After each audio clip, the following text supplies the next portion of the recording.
히스토리가 되었으면 좋겠습니다. 잊지 마시고 나가실 때 꼭 다이어리를 픽업해 가시기 바랍니다. 오늘 하나님께서 우리에게 주시는 말씀은 에베소서 2장 4절에서 7절까지 말씀입니다. 에베소서 2장 4절에서 7절까지 말씀 함께 보겠습니다. 에베소서 2장 4절에서 7절까지 말씀입니다. 4절 제가 먼저 읽겠습니다. 긍휼이 풍성하신 하나님이 우리를 사랑하신 그 큰 사랑을 인하여 허물로 죽은 우리를 그리스도와 함께 살리셨고 너희는 은혜로 구원을 받은 것이라. 또 함께 일으키사 그리스도 예수 안에서 함께 하늘에 앉히시니 이는 그리스도 예수 안에서 우리에게 자비하심으로써 그 은혜의 지극히 풍성함을 오는 여러 세대에 나타내려 하심이라. 아멘. 우리 다 함께 사명 선언하도록 하겠습니다. 예수의 제자 되어. 아직도 살짝 그냥 헷갈리시는 분들이 계신 것 같아요. 예수의 제자 되면 어떻게 돼요? 생명의 열매 맺는. 아시죠? 다시 한번 할게요. 예수의 제자 되어 생명의 열매 맺는 풍성한 공동체. 예수의 제자 되어 생명의 열매 맺는 풍성한 공동체. 다시 한번. 예수의 제자 되어 생명의 열매 맺는 풍성한 공동체. 여러분, 우리의 머리에 새겨지고 가슴에 새겨지고 삶에 기억되고, 여러분 눈을 감아도 생각나고 기도할 때도 생각나고 길을 걸어갈 때도 생각나고, 이것이 우리의 가정과 개인과 교회의 비전이 될 수 있기를 간절히 소망합니다. 우리가 계속해서 사명선언에 대해서 살펴보고 있습니다. 그래서 예수의 제자 되는 교회가 어떤 교회인지 살폈었죠? 기억하시죠? 오늘부터는 안 띄워드립니다. 여러분 6가지 기억하시죠? 네. 사람을 세우는 교회, 예수의 제자로 세우는 교회, 또 뭐였죠? 말씀으로 훈련되는 교회, 그리고 기억하세요? 네. 훈련된 사람들이 사역하는 교회, 그리고 양적 팽창이 아니라 질적으로 성숙하는 교회 뿐만 아니라 우리 교회, 내 것, 그리고 우리 것이 아니라 하나님의 나라가 확장되는 교회, 그 교회가 바로 예수의 제자되는 교회입니다. 오늘 그 아름다운 교회가 우리를 통해 세워져 가길 주님의 이름으로 축복합니다. 그리고 반드시 예수의 제자가 된다면 생명의 열매가 맺힐 수밖에 없습니다. 아멘이십니까? 예수의 제자가 된 공동체에 아무런 변화가 일어나지 않는 공동체는 없습니다. 그런 생명의 열매를 맺는 교회는 어떤 교회여야 한다고 말씀을 나눴죠? 여러분 기억하세요? 첫 번째, 어떤 교회요? 예수님과 동거하기 위해 몸부림치는 교회입니다. 예수님과 동거하기 위해 몸부림치는 교회. 왜 그렇습니까? 왜 예수님과 동거하기에 몸부림쳐야 합니까? 참 생명은 우리 예수님 밖에 없기 때문입니다. 예수님이 나무이시고 우리가 가지라서 참 생명이신 뿌리로부터 모든 양분을 공급하는 예수님께 붙어 있을 때에만 우리를 통해서 열매를 맺는 일이 일어나는 거예요. 그런데 우리가 우리의 기준과 우리의 생각을 세운다면 쓸데없이 버려줄 수밖에 없는 거죠. 그 생명만이 열매를 맺힐 수 있습니다. 그러니 여러분, 예수 그리스도 안에 동거하기에 몸부림칠 수 있기를 주님의 이름으로 축복합니다. 두 번째, 어떤 교회입니까? 한 영혼도 소외되지 않고 존중받고 사랑하는 교회여야 합니다. 그렇습니다. 이 예수님 안에서 예수님과 동거하는 사람들은 예수님을 닮은 사람입니다. 하나님은 사랑이시라고 하셨습니다. 하나님이 사랑이시니까 하나님으로부터 태어나는 사람들은 어떤 사람이겠어요? 사랑하는 사람이 태어나죠. 엄마 아빠를 통해서 태어난 아이는 누구를 닮습니까? 삼촌을 닮아요? 누구를 닮죠? 엄마 아빠를 닮습니다. 엄마 아빠의 성품과 유전과 성향을 닮습니다. 하나님으로부터 태어난 우리는 하나님을 닮아서 사랑하는 자여야 합니다. 그러니 당연히 한 사람도 소외되지 않고 사랑하는 공동체, 모두가 존중받고 위로받는 공동체, 그것이 바로 생명의 열매 맺는 공동체인 거죠. 여러분, 우리 교회가 그런 아름다운 교회가 되길 바랍니다. 세 번째, 어떤 교회야 합니까? 전 성도가 낮아지고 섬김으로 복음의 씨앗이 되는 교회입니다.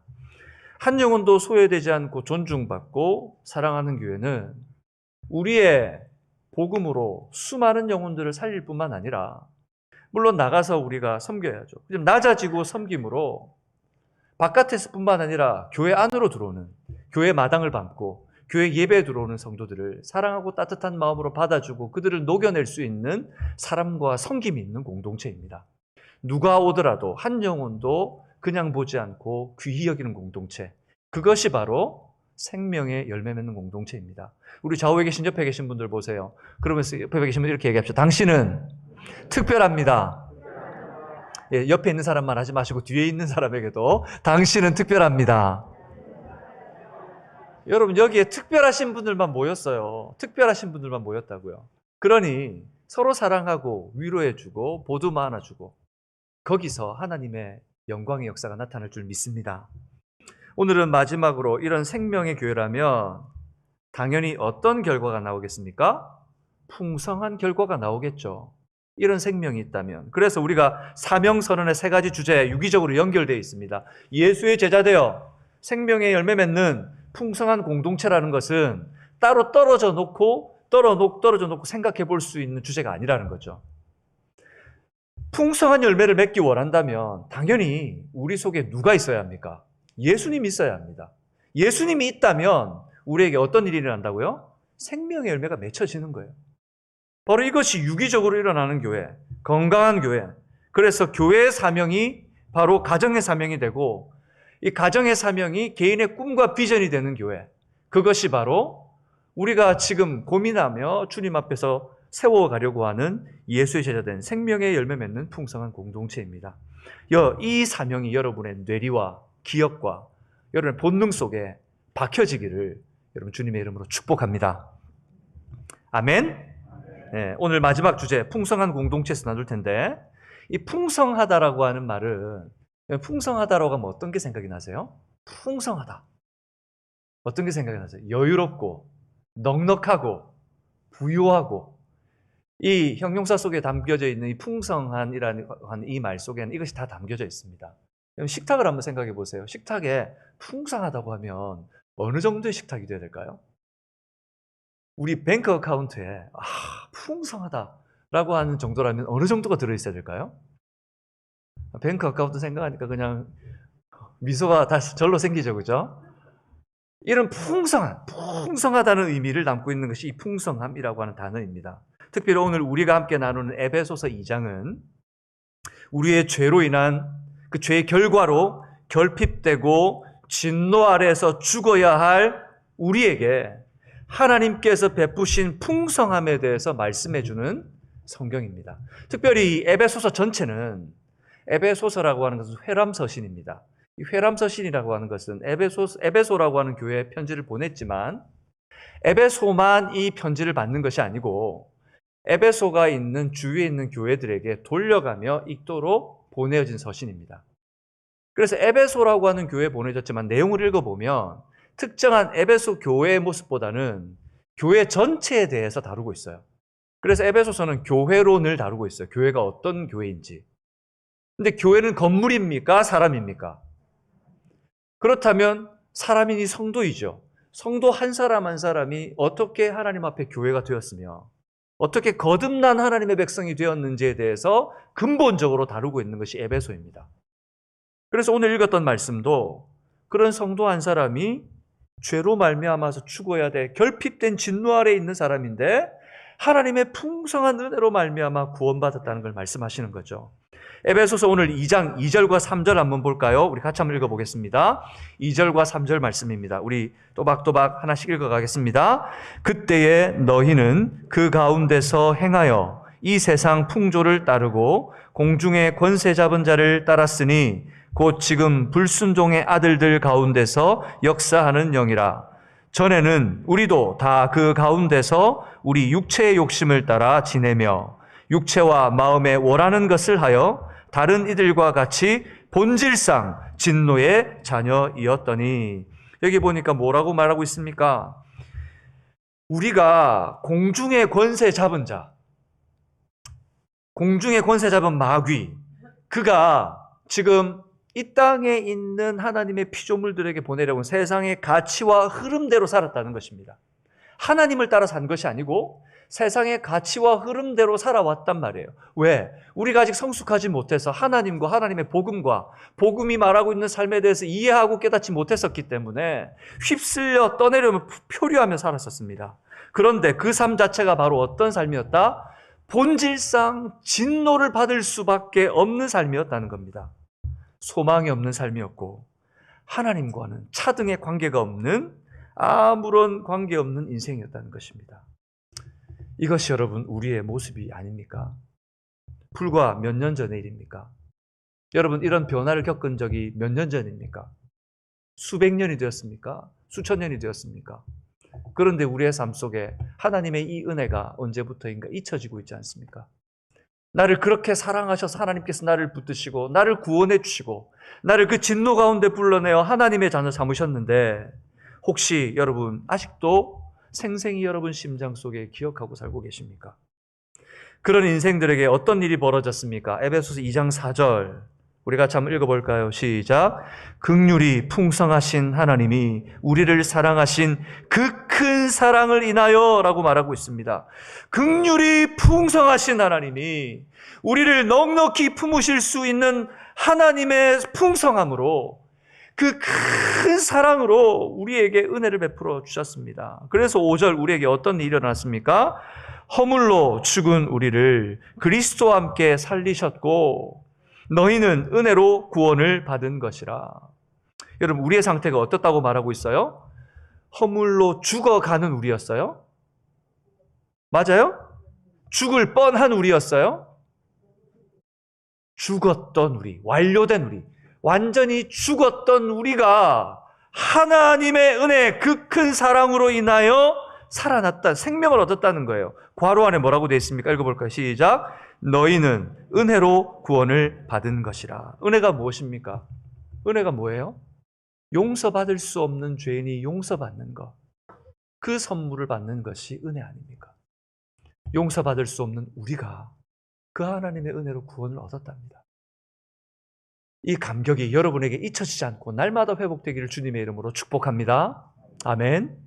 그렇습니다, 여러분. 이 큰 사랑을 받은 공동체, 이 큰 사랑을 받은 한 사람 한 사람이 모여서 이렇게 함께 있는 공동체, 이 공동체가 바로 교회라는 거예요. 그리고 이 교회는 풍성함이 넘쳐나는 공동체여야 합니다. 그렇다면 이 풍성함이 나타나는 공동체는 어떤 공동체입니까? 첫 번째, 같이 한번 읽어볼까요? 시작. 은혜의 흔적이 나타나는 공동체. 뭐라고요? 같이 읽겠습니다. 시작. 은혜의 흔적이 나타나는 공동체. 여러분, 물리적인 충격이나 변화를 겪으면 그 충격과 변화는 흔적을 남기게 됩니다. 그래서 흔적을 남은 곳에는 그 증거가 남게 되고 우리는 그것을 상흔 또는 흔적 또는 증거라고 말하죠. 오랜 동안 여러분 이 나무를 보면 나무가 겨울을 지나잖아요. 겨울을 지나면 추운 겨울을 지나고 나면 그 나무에게는 충격과 변화입니다. 그래서 나무를 밑둥을 잘라보면 뭐가 있습니까? 나이테가 있습니다. 그 충격을 한번 받고 나면 나무는 흔적이 남게 됩니다. 그것을 나무의 나이라고 우리는 부르잖아요. 그뿐만이 아닙니다. 개인이나 가정, 사회 집단에서도 그들이 어떤 충격과 변화를 받았는지 흔적이 남게 됩니다. 어린 시절 내가 어떤 상처를 받았는지, 어린 시절 내가 어떤 어려움을 당했는지는 그 사람의 성장에 아주 많은 영향을 미칩니다. 가정에 어떤 충격이 있었고 가정에 또 어떤 변화가 있었는지는 그 가정의 현재의 모습을 반영하고 나타냅니다. 그뿐입니까? 사회 집단은 어떻습니까? 한국은 민주화라고 하는 큰 변화와 충격을 경험하면서 지나왔습니다. 그 변화와 충격은 사회적으로 수많은 상흔과 또 증거들을 남겼습니다. 여러분, 그것이 긍정적이든 부정적이든 이것은 실생활 속에 모든 관계 속에 그대로 반영되게 되어 있습니다. 우리에게 있는 충격, 변화는 흔적으로 남아서 어떤 이에게는 삶의 방향을 완전히 바꿔놓고 그래서 죽을 것 같은 삶에 있는 인생이 삶을 붙드는 목적 있는 인생이 될 뿐만 아니라 또 어떤 인생은 완전히 허물어진 인생을 살게 되는 것이죠. 오늘 우리 예수 그리스도를 주로 모시고 그리스도의 제자 되어 생명의 열매 맺는 이 풍성한 공동체 있는 여러분들에게는 하나님의 은혜의 흔적이 나타나기를 주님의 이름으로 축복합니다. 오늘 누가복음 19장에 보면 한 사람에게 충격적인 인생 사건이 벌어집니다. 우리가 어떤 요즘에 맛난 걸 먹으면 잊지 못할 때 뭐라 그래요? 인생 음식이라 그러잖아요. 인생 뭐라는 말을 붙이잖아요. 내가 인생에 잊지 못할, 나의 인생에 아주 기억에 남을 만한 일이라는 거죠. 이 누가복음 19장에 인생 사건이 일어나는 충격적인 사건을 경험한 사람이 있어요. 사회적으로 인정받지 못하고 시대적 흐름에 편성해서 살던 사람. 이 한 사람에게 예수님이 찾아오셨어요. 이 사람의 이름은 삭개오입니다. 그는 세리장이었습니다. 매국노 죄인, 사회적으로 그 사람을 왕따시키고 격리하고 그 사람과 관계를 맺지 않으려고 하는 그런 사람이었습니다. 그 사람에게 찾아오셔서 예수님이 삭개오의 이름을 불렀을 때 그에게 인생의 흔적이 나타나게 됩니다. 어떤 일이 나타났습니까? 누가복음 19장 8절 말씀입니다. 우리 같이 한번 읽겠습니다. 시작. 삭개오가 서서 주께 여짜오되 주여 보시옵소서, 내 소유의 절반을 가난한 자들에게 주겠사오며 만일 누구의 것을 속여 빼앗은 일이 있으면 내 갑절이나 갚겠나이다. 여러분, 이게 지금 말이 되는 상황이에요. 삭개오가 세리장으로 있으면서 여러분 어떤 일을 했을까요? 돈을 챙기기 위해서, 돈을 얻기 위해서, 물질을 모으기 위해서 사람들에게 평생을 그 사람들을 속여가며 빼앗은 건데, 욕 들어가며 자기 인격에 모든 스크래치를 내며 그렇게 다 받은 건데, 그 중에 얼마를 가난한 자들에게 주겠다고요? 절반을 주겠대요. 그것뿐만 아닙니다. 속여 빼앗은 사람에게는 얼마를 주겠다고요? 4배. 4배를 주겠대요. 그러면 지금 예루살렘 성 안에 삭개오가 속이지 않은 사람은 몇 명이나 될까요? 그럼 삭개오의 지금 재물은 어떻게 되는 거예요? 삭개오가 좀 그때 잠깐 정신이, 그죠? 어떻게 되지 않은 곳에 어떤 이런 일이 일어나겠어요? 그런데 예수 그리스도를 인격적으로 만난 사람에게는 세상이 이해할 수 없는, 세상에서 형용할 수 없는, 세상이 다 알 수 없는 그 사람만의 흔적이 그 인생에 남게 된다는 겁니다. 세상의 어떤 가치도 그 사람에게 더 이상 가치 있는 것이 될 수 없게 되는 거예요. 이 사실이 개인의 삶뿐만이 아니라 그 사실을 경험한 사람에게는 주변의 이웃들과 조직 사회까지 그 영향이 끼치게 돼요. 내가 있는 이웃들이 그 삶을 알아요. 그래서 깜짝 놀랍니다. 내가 있던 조직에 있던 그 조직에서 이 사람의 변화를 경험하고 알아채고 목격하기 시작해요.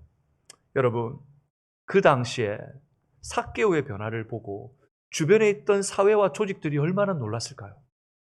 생각해 보세요. 삭개오의 변화를 보고 지금까지 삭개오 때문에 힘들고 어렵고 지쳐있던 그 사람들이 삭개오의 변화를 보면서 얼마나 많은 충격에 빠졌을까요? 어떻게 사람이 저렇게 될 수 있지? 어떻게 사람이 저렇게 될 수 있지? 그에게 그런 흔적이 남게 되었습니다.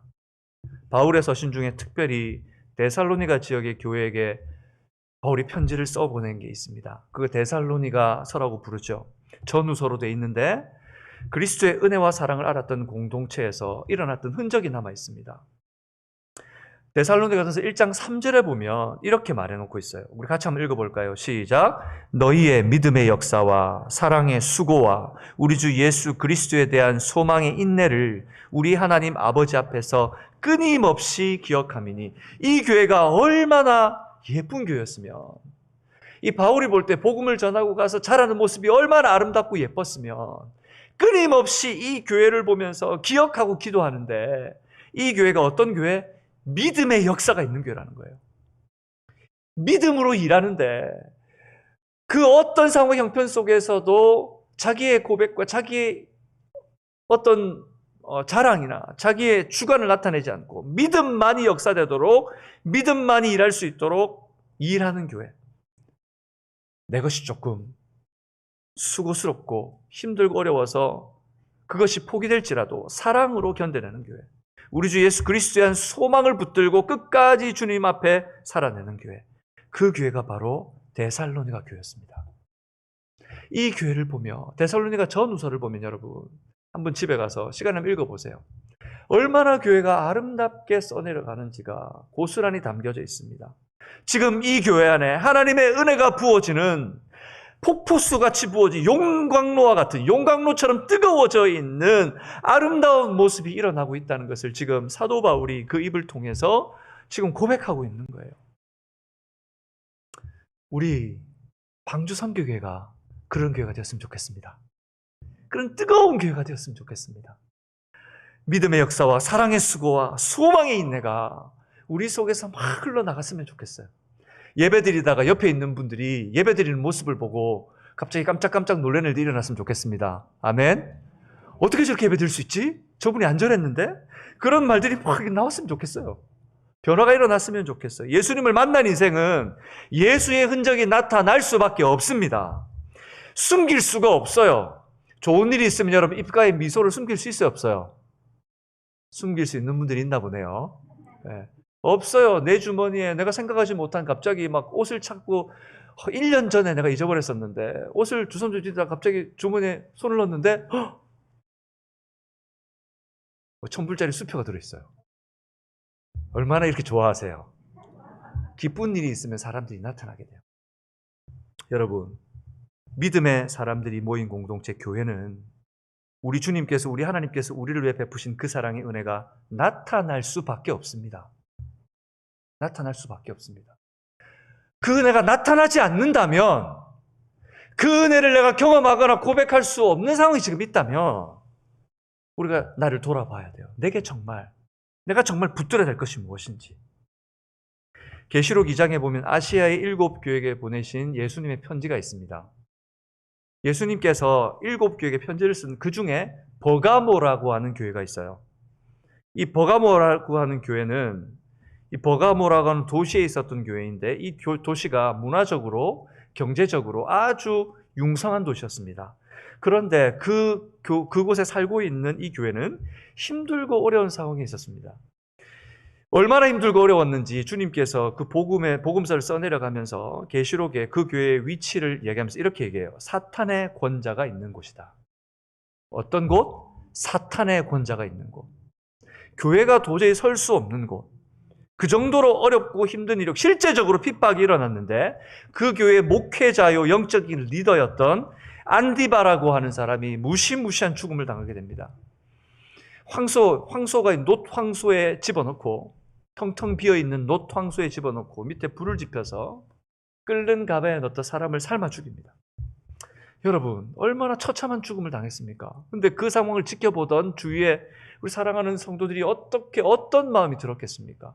다음은 내 차례일 수 있고, 내 아이일 수 있고, 내 아내일 수 있고, 내 가족일 수 있는데 그 상황에서 그들이 어떻게 태도를 취했는지 계시록 2장 13절에 이렇게 말씀하고 있습니다. 계시록 2장 13절 우리 같이 한번 읽어볼까요? 시작. 내가 어디에 내가 아노니 거기는 내 충성된 너를 가운데 곧 사탄이 사는 곳에서 죽임을 당할 때에도 나를 믿는 믿음을 저버리지 아니하였도다. 하나님께서 너무 예쁜 거예요. 이 교회가 그런 극렬한 핍박과 아픔 가운데에서 다 포기하고 다 내려놓고 떠나고 싶고 도망가고 싶고 내려놓고 싶은데 몸부림을 치며 주님의 이름을 붙들며 믿음을 붙잡고 서 있었단 말이에요. 그들이 대단해서 아닙니다. 하지만 주님께서 그 믿음을 인정해 주시고 그 흔적을 가진 교회로 하나님께서 세워주셨습니다. 그렇습니다, 여러분. 극률이 풍성한 하나님의 은혜를 경험한 은혜의 공동체는 그 흔적이 나타나는 공동체여야 합니다. 예수님이 지나갔는데도 예수님의 은혜가 있는지 없는지, 말씀을 읽었는데도 말씀 속에 살아계신 하나님의 말씀이 내 마음을 만졌는지 안 만졌는지, 주일 예배를 드리러 왔는데도 예배를 드리고 나서 하나님의 말씀의 흔적이 있었는지 없었는지를 아무런 노력과 몸부림 없이 그 시간을 지나는 사람에게는 그냥 흘러가는 시간일 수 있지만 그 시간 집중하여 그 은혜를 붙들기 위해서 몸부림치는 사람들에게는 그들에게 하나님의 은혜가 남게 되는 것입니다. 그 은혜는 반사적으로 공동체 곳곳에 스며들게 되고 그 한 사람 한 사람의 섬김을 통하여 모든 사역과 결정 속에 모든 섬김과 사랑 속에 그 은혜가 자연스럽게 배어 들어가게 됩니다. 그래서 그 공동체는 은혜의 흔적이 있는 공동체가 되게 되는 거예요. 그 공동체가 풍성한 공동체입니다. 아멘이십니까? 그 은혜가 서로 나눠지는 거예요. 그러니 교회가 좋은 거예요. 교회가 너무 오고 싶고 만나고 싶고 보고 싶고 나누고 싶고 그런 풍성한 공동체, 우리 방주 선교교회가 그런 하나님의 공동체가 되길 바랍니다. 두 번째, 그렇다면 그 공동체는 어떤 공동체가 됩니까? 같이 읽을까요? 시작. 하나님의 사랑을 흘려보내는 공동체여야 합니다. 오늘 말씀 에베소서 2장 7절에 보면 풍성한 사랑을 베푸신 하나님께서 그 풍성함을 베푸실 때 목적이 있다고 얘기해 두고 계세요. 7절 한번 볼까요? 그 목적이 뭐예요? 시작. 이는 그리스도 예수 안에서 우리에게 자비하심으로써 그 은혜의 지극히 풍성함을 오는 여러 세대에 나타내려 하심이라. 하나님의 목적이 있었습니다. 여러분, 우리를 부르실 때에 하나님은 분명한 목적을 두고 일하십니다. 그런데 생각해 보세요. 목적을 잃어버린 생명이나 도구는 어떻게 됩니까? 반드시 버려지게 되거나 쓸모없게 돼요. 오늘 우리를 향한 목적은 뭐라고 기록해 두고 계십니까? 하나님의 풍성하심을 오는 여러 세대에 나타내려 하심이라. 누구를 통해서? 바로 너를 통해서. 내가 오고 가는 수많은 영혼들이 내가 살아있는 것과 살아있는 주님을 바라봐야 될 것과 바라보는 자들에게 상 주시는 하나님이심을 너를 통해 나타내고 싶다는 것입니다. 우리에게 베푸신 하나님의 사랑을 네가 흘려보냈으면 좋겠다라고 말하고 있는 거예요. 풍성한 공동체는 주님이 주시는 넉넉한 마음으로 하나님의 사랑을 흘려보내는 복의 통로가 되어야 됩니다. 여러분의 모습은, 여러분의 삶은 복의 통로가 되어야 됩니다. 여러분의 자녀에게, 여러분의 배우자에게, 여러분의 일터에서 인플로이에게 여러분의 사랑을 흘려보내는 통로가 되셔야 해요. 나를 만나는 사람은 예수의 사랑을 알아야 됩니다.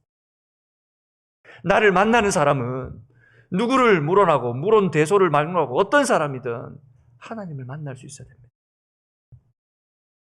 고린도후서 8장 1절과 2절에 보면 바울이 고린도 교회에게 편지를 쓰는데 마게도냐라고 하는 교회, 마게도냐에 있는 교회를 넌저시 알려줘요. 왜냐하면 이 고린도 교회가 어려워하는 교회를 위해서 헌물을 모아서 지원해 주기로 약속을 했어요.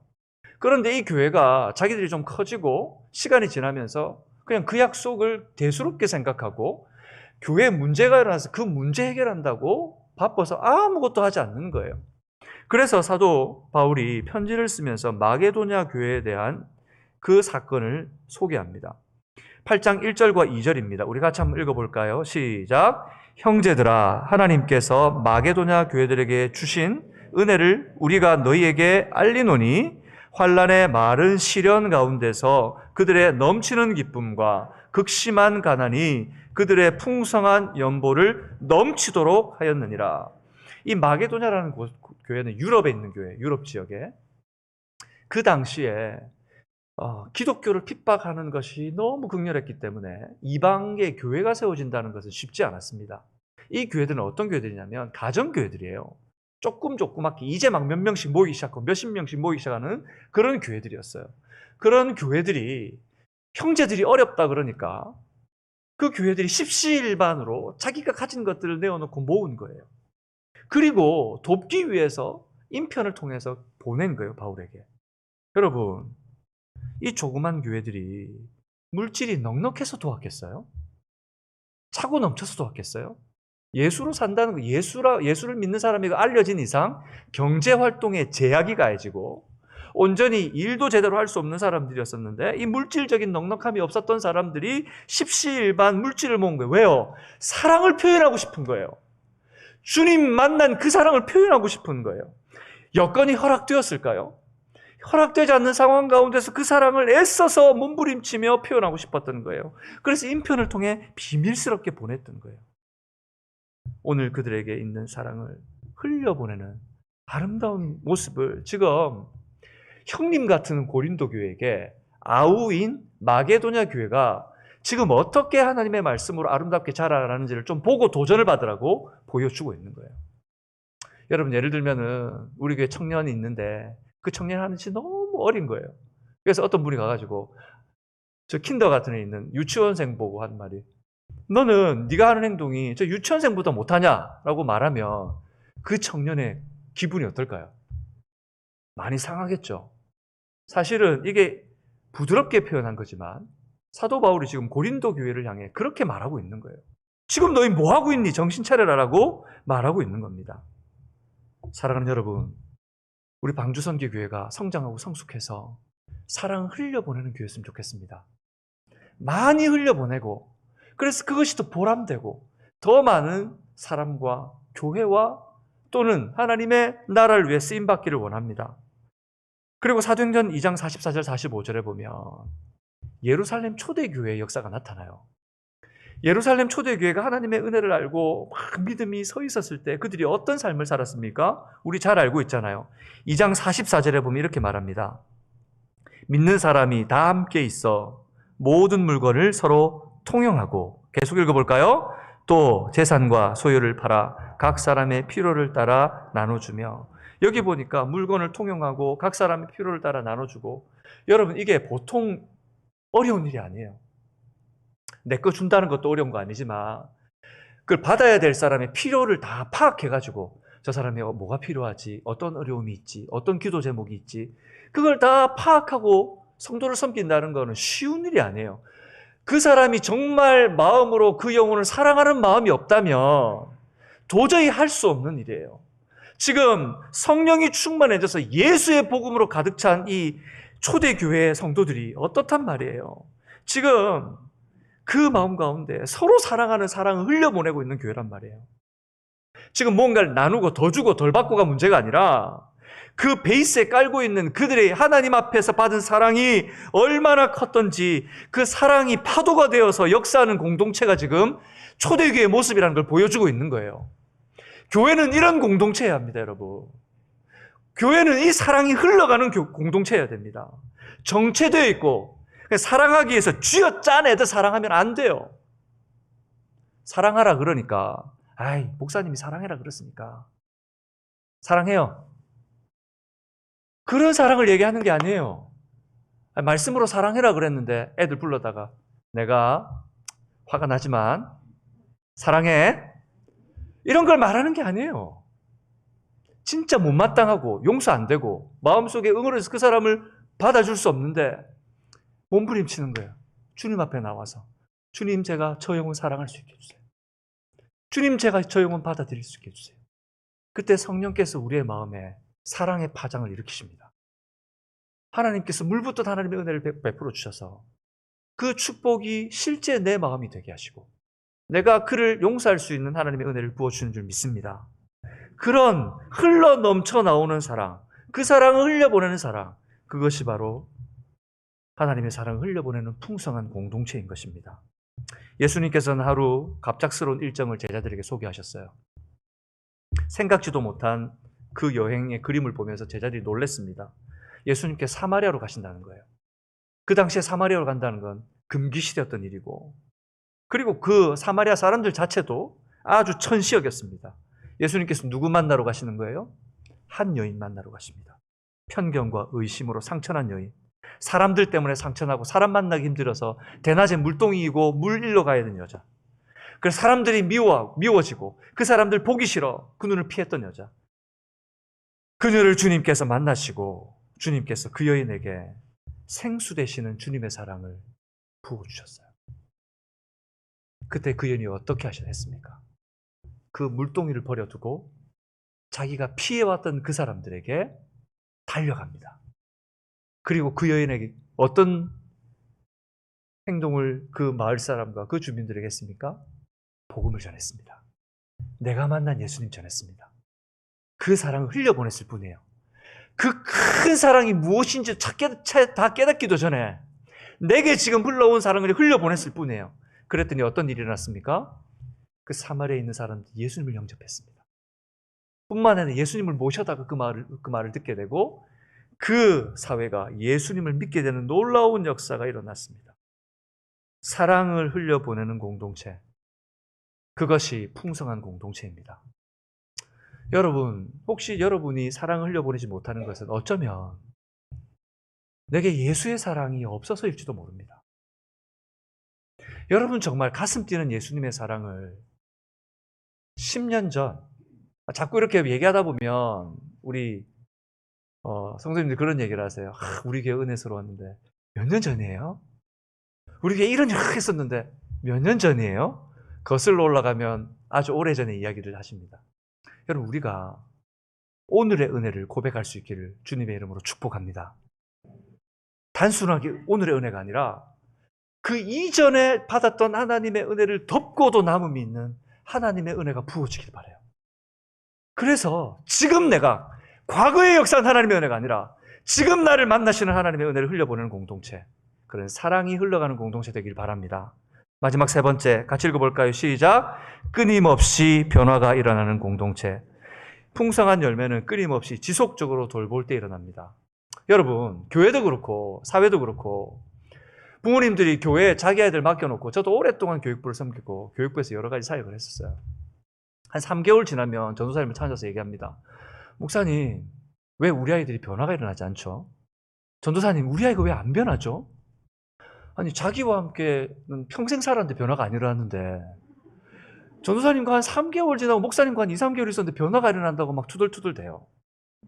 학교에 아이를 보내놓고 어떻게 하냐면 선생님들이 가서 그렇게 얘기해요. 우리 아이가 왜 이렇게 성적이 안 나오냐고.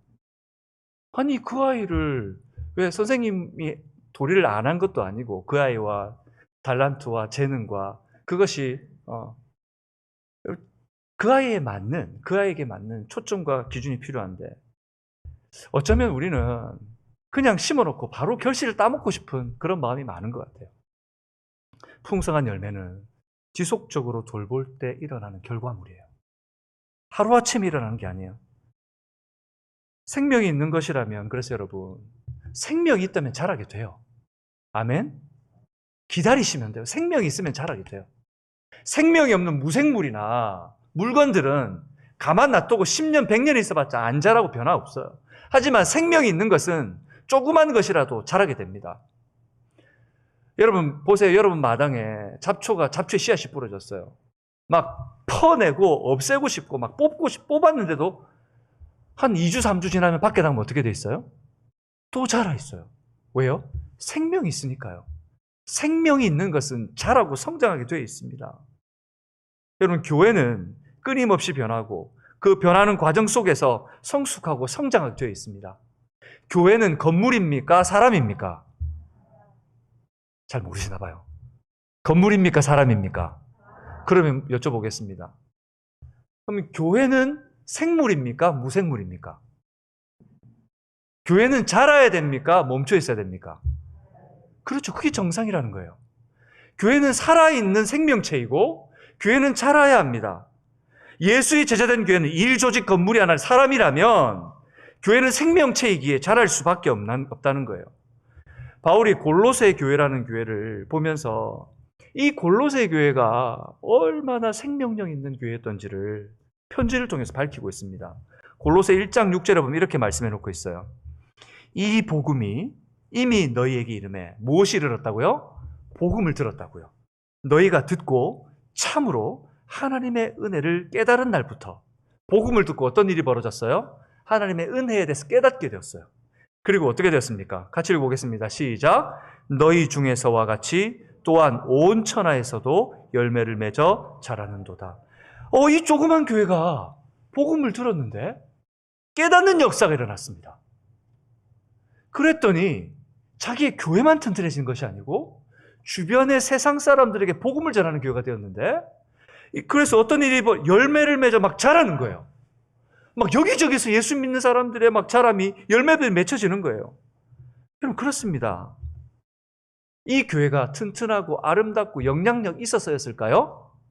아니요. 이 교회, 조그만 교회, 아주 미성숙한 교회였습니다. 그런데 복음 자체가 생명이기 때문에 그래요.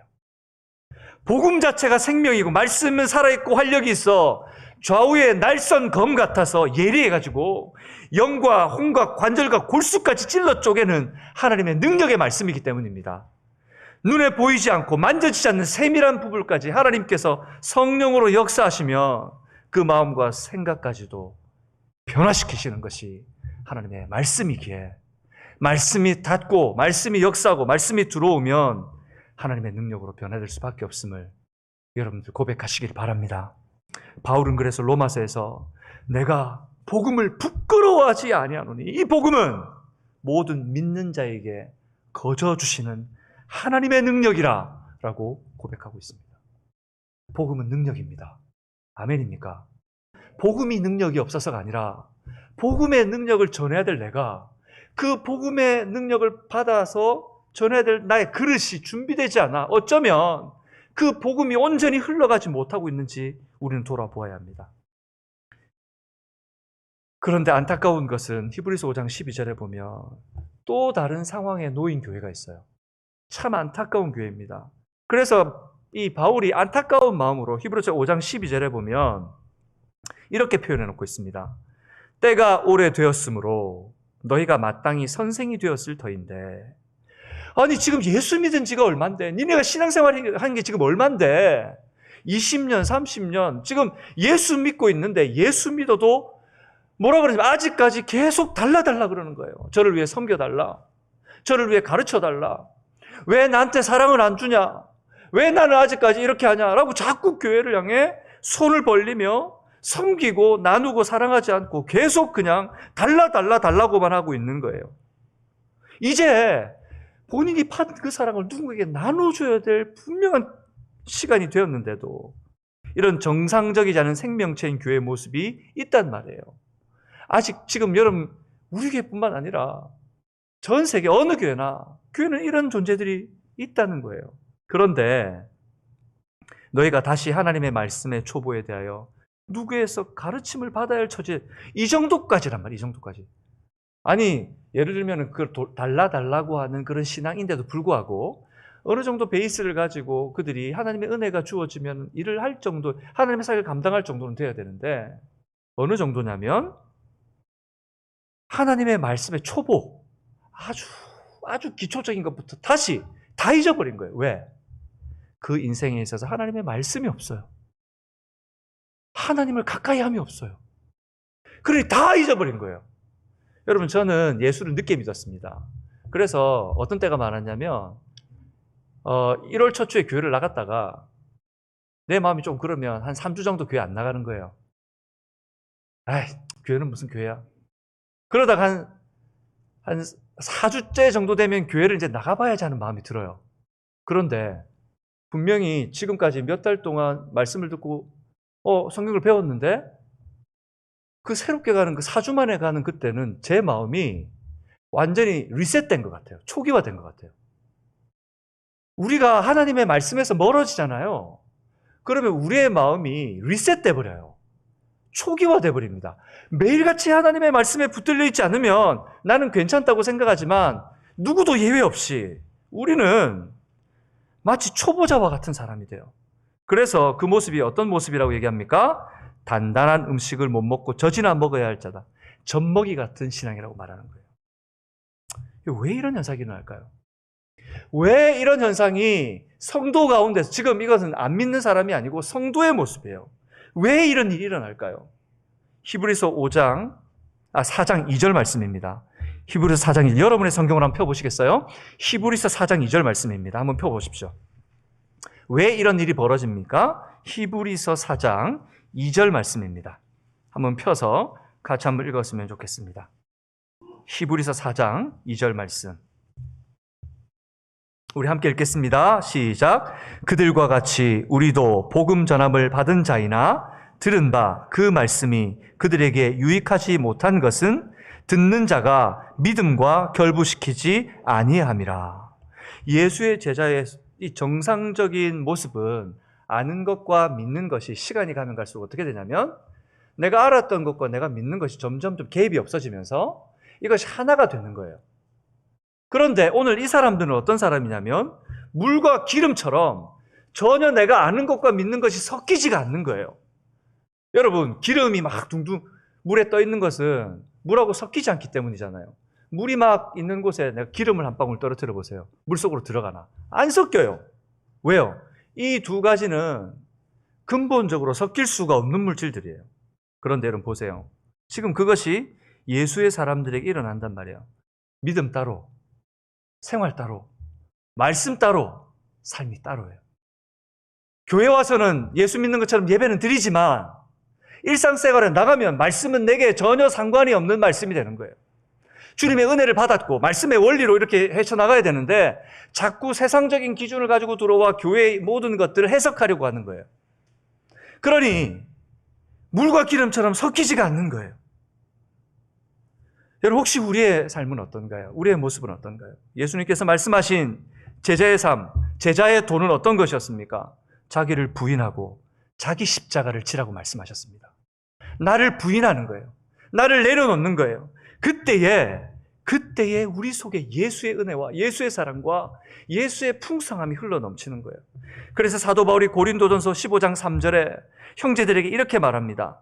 형제들아, 그리스도 예수 우리 주 안에서 가진 바 너희에 대한 나의 자랑을 두고 단언하노니, 이 바울의 자랑이 뭡니까?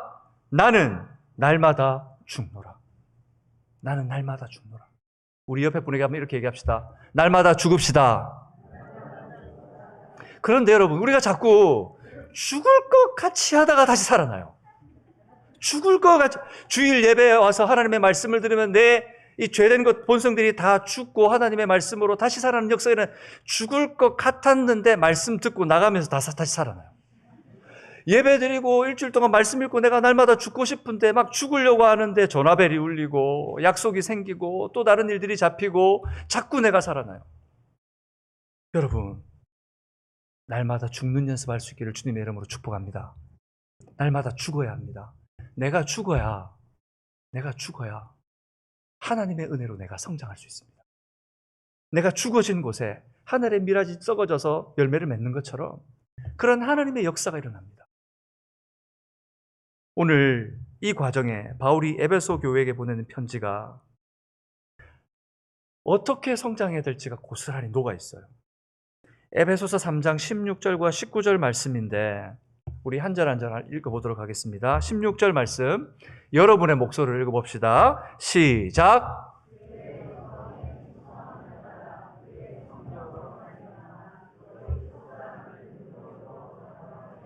무슨 말씀입니까? 바울은 교회가 예수의 제자가 되어 성령의 능력이 역사하는 건강한 교회 되기를 위해서 기도하고 있다는 거예요. 성령의 역사가 일어나는 예수로 사는 교회, 그 교회가 되기 위해서 바울은 땀 흘려 기도하고 있는데 17절 읽어보겠습니다. 시작.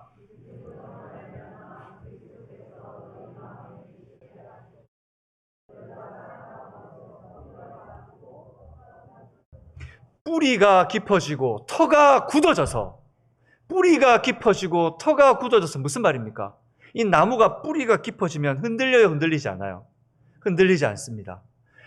터가 굳어지면 이 나무를 뽑아낼 수 있습니까, 없습니까? 없습니다. 잡초도 여러분, 터가 굳어 땅이 딱딱해지잖아요.